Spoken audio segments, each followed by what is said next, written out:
มีญาติแนวตกอีกเกี่ยมบ่มีลงเอ้า ใส่ข่าวมาแล้วข่าว พี่น้องที่ไหน ประกอบบัดนี้ จะสูบเบิ้งบาท ทามือแล้ว อืม ลมโยกลมโอ้มันกี่ได้ โอ้ย โอ้มีแต่งามเหมือนเบื้องมือเด้อ อืม จับปวดโปคือคนถนอคือคนถนอยจับโป้ว่ะตัดดูนี่ให้มันหนีบมันนาเลยเลยเนาะพอนาเลยนี่สิเอาใช่ให้มันขับน้ำตีทนทานขับความยากกว่าเด็กเราเลยเด้อลงแต่เด้อ มาใส่เด้อบัดนี้เนาะ มาได้ เออ มาอยู่ได้ มาแล้วปืนใช่ก่อนได้ก็สิโยกก่อนแหละอันนี้โยกก่อนเลย ยกขึ้นมาก่อนขึ้นมาก่อนนะใส่ ปีนไปพุ่นเลยปีนลง แต่ต้องขาเอาโลมันประตูลงแบบบ่เพิ่มความแน่นบ่บ่ให้มันติงนะเดี๋ยวลองเบิ่งเฮ็ด โอ้เอาเลือกเฮ็ดได้มันก็บ่แห้ง แม่นแหละ ไอ้เรื่องพี่น้องประมาณจักมือ2มือมันก็ใส่เอาเสียนใครได้มือคือมันก็นอนนั่นเอาลองมึงมั้ยลองมึงบ่ได้ให้แห้งเด้ ต้องลงเบิ่งกูโคตรดูแล้ว แม่นเนาะสบายแท้ เอาคุมาตรงช่วยนะ ว่าเนาะเท่าไหร่ก็ 8,000 บาทเนาะ8,000 บาทเฮาได้6เป็ด6มา6เป็ด15ตกอยู่5,480,000บ่จิได้แล้วพี่น้องเอ้ยเนาะยัง20,000อันน่ะฮอด500,000พอดีปึ๊บนี่หัวเด้อนี่หัวอีก นี่หัวมีหางบ่นี่แล้วนี่หาง เบิ่งก่อนก็ได้เด้อ1,000,000บ่เชื่อใจว่าจิตบ่ 1 2 3 4 5อีก20,000แถมเนาะขอบใจนำเรา FC เพิ่นมาทุกคนเนาะ เด้อ ดีใจนำ เอาแถมยางมั้งบ่ แถมยาง เดี๋ยวยางเนาะคักแท้นี่เนี่ยตุลดมึงจิตมึงไงโอ้โหเฮงหูเงี้ย ย่างกายที่ขึ้นได้ย่างกายก็ขึ้นเนาะลม เงี้ย เราแห้งอีก ลมพัดโอ้โห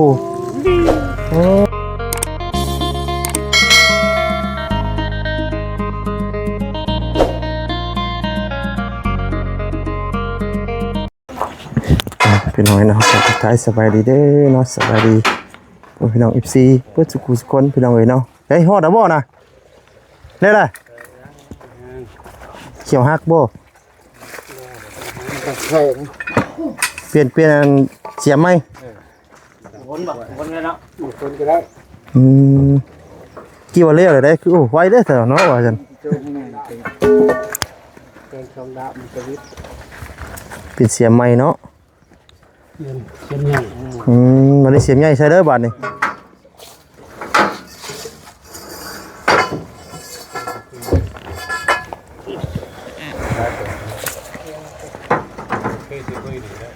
เก่งขนาดนั้นดูเสียไหมเลยพี่น้องเอ้ย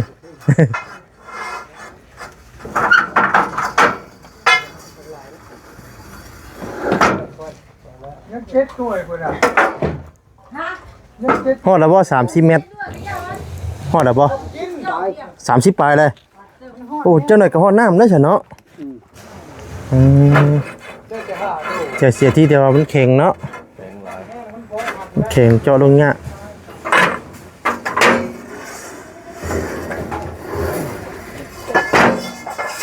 ขอเงาขึ้นตับนะก็สั่งเศร้า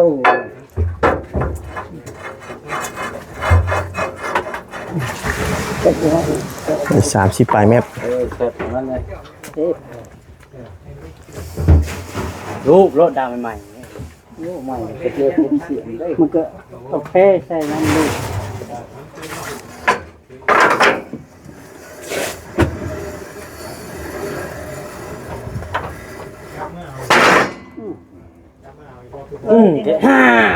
เห็นบ่ลายมันโอ้หาด้านตัวนั้นกูว่าอยู่เลย เอาเห็นคอนสั่นจับมันคอนสั่นดี ขนหูไหม ต้องได้มาเอาอีกเนาะ เอาก่อนเอา อ๋อต้องที่ระบาดเนาะ พอมันแข็งดิ เสียงคือฟังเสียงคือต่างแท้บัดเจอของแท้เลยบ่ กูแขกกูเขียกเพียกเนาะ เจอของแท้แล้วเนาะ ก็ได้ฮะ ตะกี้มันเทียบใน จะรู้ หลักการ อืม อย่างสองน้ำได้แต่ได้ ได้ก็เกตมันนอนนั่นแหละ ที่ไหนที่ไหนเฮ้ยเป็นนักเตือนอยู่ในเสาเรื่องเสียงตัวหนักมาแล้วต่างเลยตึก ใครได้ว่าผู้บริการน้ำนี่ครับ โยมตัวนึงนะไปเมื่อเอาแล้วนะ เพื่อนจะนึงเปิดจัดใจ โยมตัวนึงแล้วเมื่อเอารถยังส่งบ่ทันเนาะเราก็ได้ฮะไก่เต้มา ไก่เต้มา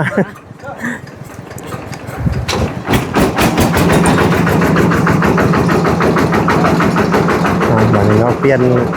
เจ้าหูใหญ่บัดนี้คำนะนี่นะคำมานี่ อะไรก็ทำพี่น้องเนาะเป็นอะไรบ้าง ว่างานนี้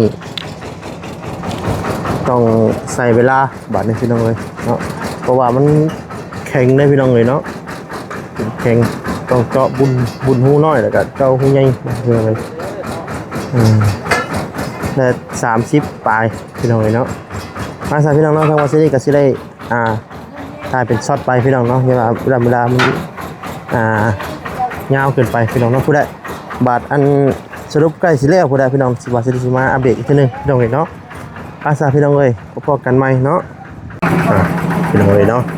ตอนนี้กับพายุกระสีกระนำลงมาเด้พี่น้องเอ้ยเนาะสร้างคนต้องรีบต้องเฝ้าได้เนาะบาดนี้เนาะพี่น้องเอ้ยตัดภาพมามันนี่ก็เป่าน้ำแล้วบาดนี้เนาะไอ้เล่ล่ะบ่ฮะได้เมื่ออยู่บ่มื้อนี้ โอ้เมื่อแล้วอ่ะ กินดอกทุกคนเมียแล้วเนาะ จังเม็ดแล้วนะเป็นจังเม็ด30ปลายพอดบ่35 32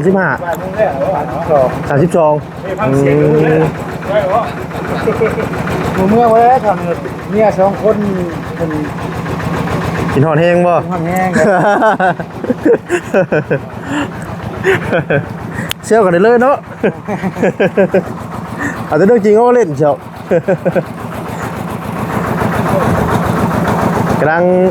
เป่าพี่น้องเนาะกำลังเป่าน้ำให้มันใส่ก่อนพอดีได้32 เมตร32 เมตรพี่น้องเลยเอาเรารถไม่ใช่ฉันนี่เรารถไม่ใช่ถอดออกบ่เนี่ยคิงรถนี่ได้เสือรอดสะพัวเกี่ยวคิงหัวนะ เกี่ยวคิงหัวเมื่อวันไรได้ฉันเนาะ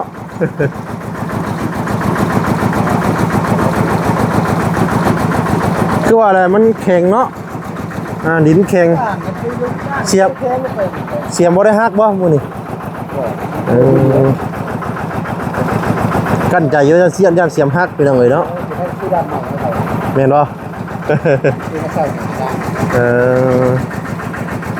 อายุพี่น้องเนาะเสียบบ่ฮักสิไว้เฮาแน่เนาะเคยมาเจาะอยู่บ่ทางบ้านดงบางยางบางเงี้ยวนี่ได้อยู่บ่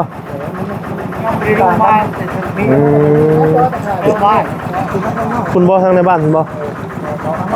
อ๋อแต่ว่าเคยมาเจาะอยู่เนาะเดย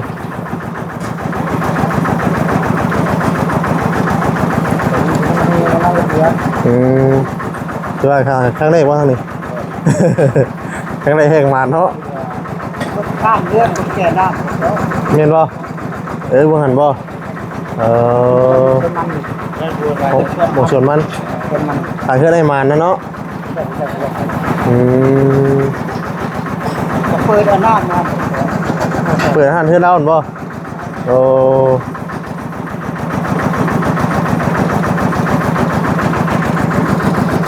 10ปลายเม็ดเนาะเดี๋ยวใส่ท่อแล้วบัดนี้เนาะอ๋อก็คือเอาเลยทางเป่าน้ำออกไปลงเลยเนาะผมตอนนี้ก็เวลาก็5:42 นาทีพี่น้องเลยเนาะก็ตอนสิคอยทำยำแรงลงมาพี่น้องเลยเนาะเจาะตั้งแต่เช้าผมพี่น้องเนาะแต่เจอปัญหาหลายอย่างอยู่เนาะดินมันแข็งพี่น้องเลยเนาะดินแข็งทางสั่งเจ้าหน้าเขาก็จะว่าโอ้อาจจะเยอะอยู่เด้อว่าซั่นพี่น้องเลย แต่ว่าเพิ่นก็เจาะกันแล้วพี่น้องเลยเนาะก็ดีแล้วล่ะพี่น้องเนาะทั้งสร้างเพิ่นก็เจาะถือว่าสำเร็จไปด้วยดีพี่น้องเนาะยังเป่าน้ำอยู่เนาะเอาแต่ยังแต่ห้องน้ำบัดนี้เนาะน้ำมีเจพุ่นเลยพี่น้องห้องน้ำ น้องว่าจะดี ว่าไปผู้เดียวค่อยโจมุมไปแล้วซอยดีโอ้โหคนปากแล้วโจไปผู้เดียวเลยนะ ใช่ผมต้นกล้วยน้ำมือแล้ว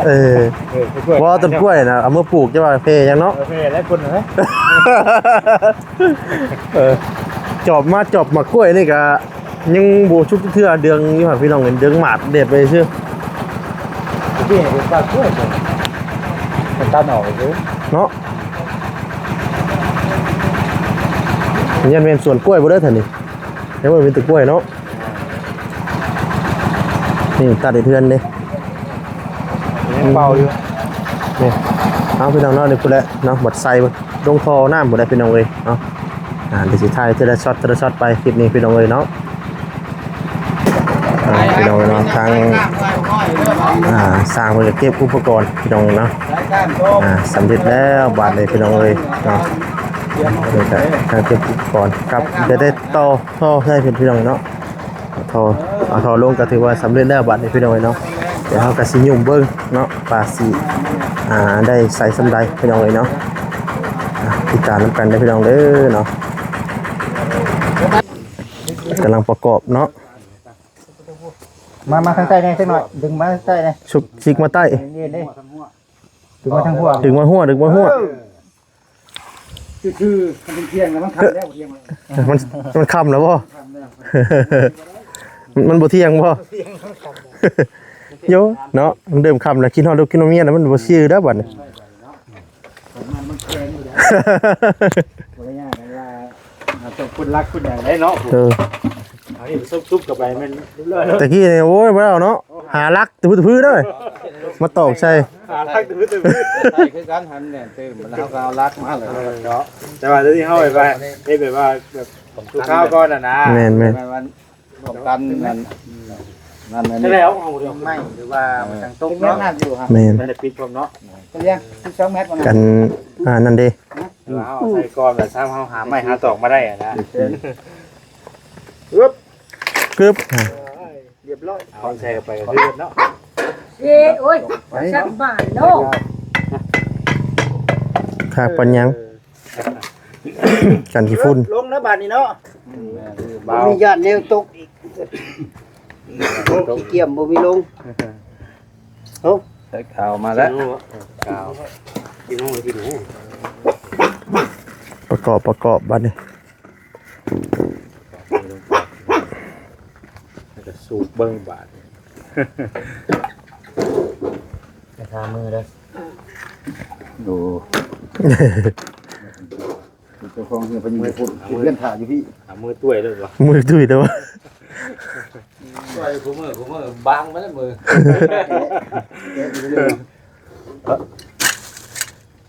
เต็มตกกอกตก มือกันนะมันสิ่งออกเนาะ แห่งใดก็ตกเก็ตออกนะบัดถ้าใครบ่คือกาวยังหันเฮาจอดรถเนาะกาตาสร้างแห่งเย็นนะป๊อก าวติดมือเนี่ยมาแล้วนะเว้ย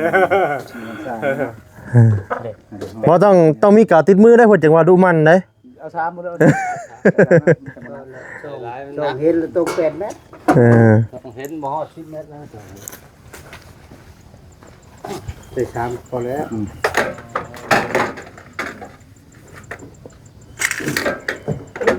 เปิดที่มันเปิดอะไรอยู่ยังบ่มาครับมาก็จะซื้อใดลงเลยแหละ จะบอกไปมาชื่อไหนไม่ใช่ได้บ่จะคิดได้ยินผมดูบ่บ่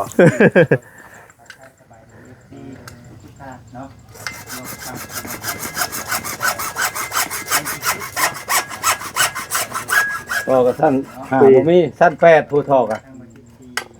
ผมดีกว่าผมมีสั้น5ว่ะเติมเงินเอาอีกมันหนาเลยเนาะ แม่นดีแล้วจังเน้นหน้าดีเนาะ เก่าก็ใช่ชั้น5แล้วมันมาทัดบ่มีเอาอ่ะเอาสิออก จังได้ดีเด้อ มันเป็นของกระเสือชั้นโอเคหนาเลยเนาะ กันนา หนามันก็ทนตัวแล้ว แม่น พอมันก็มีหลายเกรดมีตัวบางตัวนาเด้ เจ้า5,000นึงไปบอกเขาเองว่ะผู้ใดเจ้าถือกับว่าเขาอ่ะก็ฮักบ่ไปเอาท่อขึ้นให้แน่เพราะว่าอ้าวก็ขาดเด้กินโอเคกินลงมันจะเป็น อะไรจังอวยเอาเนาะอะไรจังอวยเอา ขาดว่าท่อมันตกลงไปแหละมันยากเลยเนาะเอาขึ้นมาก็ยากแล้วแหละเอาขึ้นมาก็เอาขึ้นมาได้ก็ยากแล้ว แม่น ยาวโพดร้อย อ๋อ เห็นมันยาวโพดตัดออก มันบ่ยากหรอกบ่ยาก ส่วนกัน บ่เกินสร้างหรอกเนาะ นี่ ผม คือ ส่วน โล กัน ก ตลอด อ่า โอ้มันว่าเฮาสูบพันเนาะมาเบิ่งบ้านนี้เนาะโจกไปแล้วนี่ โอเคต้องออกคือลูกจิบโอ้คือบ้านนี้เนาะตะมูตะมิบ้านนี้เนาะเข้ากันเลิศบ่ คือแล้วบัดนี้คือแล้ว มีผู้ดีงามยางเต็มแถมมันโคตรนึงทีมครับดูตัดยางมัน เทฮอดแล้วบ่น่ะ คุ้งนะบ่นี่นั่งเลยมีแต่ตัดเอาเฮ็ดอันนั้นเนาะคุ้งเฮ็ดอันนั้นได้อันนั้นยุ่มบ่ ลงยาวไหลกันนักแน่เนาะมันบ่ให้มันคุ้งมันก็วาวเด้มันจังบ่นี่มันสิไปแทงวาว มันอาศัยว่าตัวนี้ดูดขึ้นมาแล้วเนาะ ไปแทงวาวมันเนาะแทงวาวมันเลย ลมโยกลม โอ้ มันสิได้ โอ้ยโอ้ที่จะเป็นงามเหมือนเบื้องมือเด้อที่จะเป็นจับปวดโปคือคนที่นอนคือคนที่นอนจับโป้ตัดดูนี่ให้มันหนีบมันนาเลยเนาะพอนาเลยนี่สิเอาใช่ให้มันขับน้ำตีนต้นทานขับทานยากกว่าเด็กที่เราเลยเด้อน้องแต่เด้อมาใส่เด้อบัดนี้เนาะ มาได้มาอยู่ได้ มาแล้วปืนใช่ก่อนได้ก็สิโยกก่อนแหละอันนี้โยกก่อนเลย ยกขึ้นมาก่อนขึ้นมาก่อนนะใส่ ปีนไปพุ่นเลยปีนลง แต่ต้องขาเอาโลยกให้ได้คนประตูลงไปบ่เพิ่มความแน่นบ่บ่ให้มันติงนะเดี๋ยวลองเบิ่งเฮ็ด เอาไม้มาใส่โอ้ยบ่สวัสดีไม้มาใส่แล้วครับไปชูบ่เต็งลงมาใช่มั้ยเป็นล้นเนาะนี่แห้งเด้อน้ำโอ้น้ำตื้นคักดีนี่ น้ำไหลไฟสว่าง มันตื้นโอ้มันเลือกเป็นอะไรมันก็บ่แห้ง แม่นแหละ ไอ้เรื่องพี่น้องประมาณจักมือ2มื้อมันก็ใส่เอาบ่เสียคักได้มือชูมันก็นอนเอาลงมือมั้ยลงมือบ่ได้บ่ให้แห้งเด้ ตกลงเบิ่งกูโคตรดูแล้วว่า เนาะสบายแท้ เอาคุมาตรงช่วยนะ ว่าดอกโอ้น้ำเห็นบ่พี่น้องเอ้ย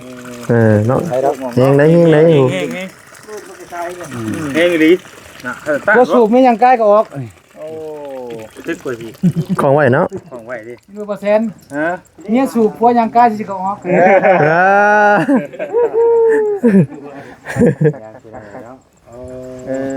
สำเร็จพี่น้องเอ้ยเนาะสำเร็จอีกคนไปนึงคนงูแห้งอยู่กินนี่นะมันรอเป็นมือเว้นเนาะ เป็นเฮงบ่ ผมต้องการรอเป็นมือเว้นก่อนว่าโอ้ตัว คนมันจะออกมาแบบไรสิ แม่นกูได้อยู่ที่ค้า ตุดไปตุดมาอยู่หั่นบ่ บ่กินเลย บ่จะได้เห็นน้ำออกอีกก็แห้งนี่เนาะ เจ้าจะเมื่อก็ย่าเจ้าชูบน มาเมียกินฮอดอยู่เมียจะกอดอยู่เด้จักไผจะกอดไผเด้ เอาเมียมาอ้างได้บ่จิตเด้ แล้วได้บาดนี่บ่จิต ไปเมื่อ เออ สำเร็จพี่น้องเอ้ยบัดนี้ก็ได้สร้างเพิ่นก็สิได้เมื่อหาลูกหาเมียแล้วบัดนี้ก็ได้ แม่นเนาะ เฮาก็สิได้จ่ายเนาะจ่ายค่าสร้างเพิ่นหั่นแหละเดี๋ยวมื้อหน้ามื้อในเฮาเอิ้นหาเพิ่นก็บ่มาเด้พี่น้อง แม่ เอ้ยเนาะ บ่ได้ยินเลยเนาะ บ่จ่ายเงิน บ่ได้นเด้ เออคือว่าได้ค่าเฮ็ดค่าเฮงเนาะค่าอุปกรณ์ อยู่นี่เด้อเนาะ นี่ก็ได้นี่มันแจ้งอยู่บ่จิเด้อ อันนี้วงแจ้งก็ได้ มันแจ้งนี่ เกิดด่วนนั่นนะผู้ด่วนตัวนึงนะ เท่าไหร่ก็ 8,000 บาทเนาะ8,000 บาทเฮาได้6เป็ด6เป็ด15ตกอยู่5,480,000บ่จิได้แล้วพี่น้องเอ้ยเนาะยัง20,000อันน่ะฮอด500,000พอดีปึ๊บนี่หัวเด้อมีหัวมีหางโอ้นี่อันนี้หาง เบิ่งก่อนก็ได้เด้อ 1,000,000บ่ เชื่อใจว่าจิตบ่ 1 2 3 4 5อีก20,000แถมเนาะ ขอบใจนำเรา FC เพิ่นมาทุกคนเนาะ เด้อ ดีใจนำ แถมยางมั้งบ่ แถมยางบ่ เดี๋ยวยาง บริการมีหยังก็ โดยโอเค โดยขอบใจคือกันเนาะถือว่าสำเร็จแล้วบัดนี้พี่น้องเอ้ย เนาะ แม่น ที่เครื่องอะไรผู้ ไว้แล้วคิดฮอดเมียเฮ็ดนั่นแล้วก็ได้ว่า จ่ายไปแล้วเด้อเนาะน้องเตเอ้ยเนาะจ่ายไปแล้วบาทบ่ฮะ 8,000 บาท 8,000 บาทเป็นเงินกีบ ว่าเฮาทางแบบ 5 ล้าน ไงยกไปเลย 480,000แต่ว่ายัง ผู้ เข้า ใหญ่ โดย เนาะ เรียนฝากให้พ่อเจ้านะ โอ้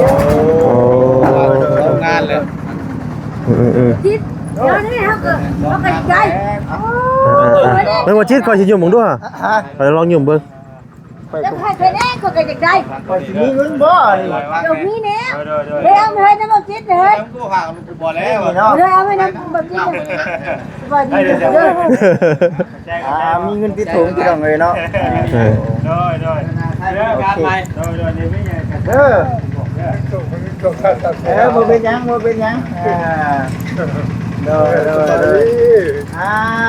ได้สินำสิไหนเ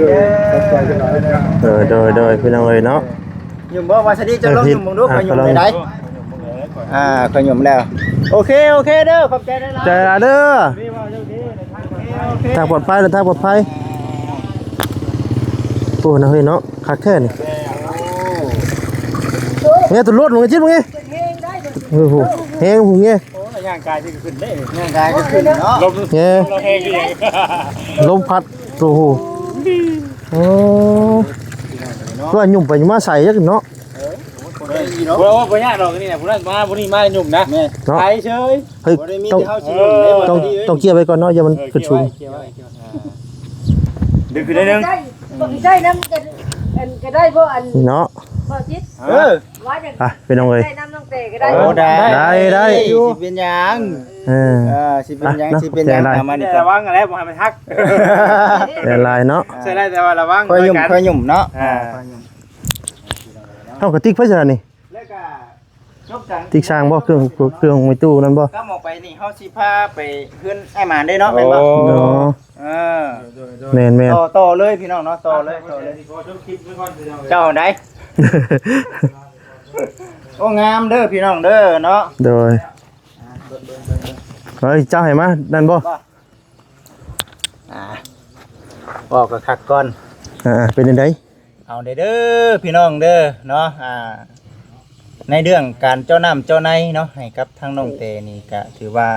สำเร็จแล้วเนาะ โดย ทางบริษัทก็ดีมุกดีใจที่ทำภารกิจที่ทางผู้หลักผู้ใหญ่เพิ่นมอบหมายให้สำเร็จเนาะยังเวียกงานอันที่สองก็คือประเภทพวกกันห้องน้ำห้องในตัวนี้เฮารอลุ้นเบิ่งไปว่ามันสิออกมาแบบไหนตัวนี้เฮาเห็นแล้วพี่น้องเอ้ยเนาะ สำเร็จแล้วเนาะ สำเร็จแล้วก็ดีใจน้ำน้องเตเด้อน้องเตเด้อเนาะดีใจน้ำหลายๆน้ำแห้งคือสิ ชมกับทาง FC เพิ่นรอคอยอยู่เบิ่งคักแล้วเพราะว่า FC เพิ่นก็รอลุ้นอยู่ว่าโอ้ว่าซั่นน้ำสิแห้งซำใดบ่จิตว่าซั่นบ่ได้แพ้เหือแพ้แห้งเด้พี่น้องเอ้ยเนาะ โดย ง่ายๆยุ่มง่ายๆคำว่ามีใดใช้ก็ถือว่าสะดวกสบายเลยภาวนาเนาะให้เพิ่นมีอันน่ะไฟพื้นไฟฟ้าเพราะว่ามื้อนี้น่ะได้ยินทางบ่าวเวียงเพิ่นอันน่ะมาว่าอยู่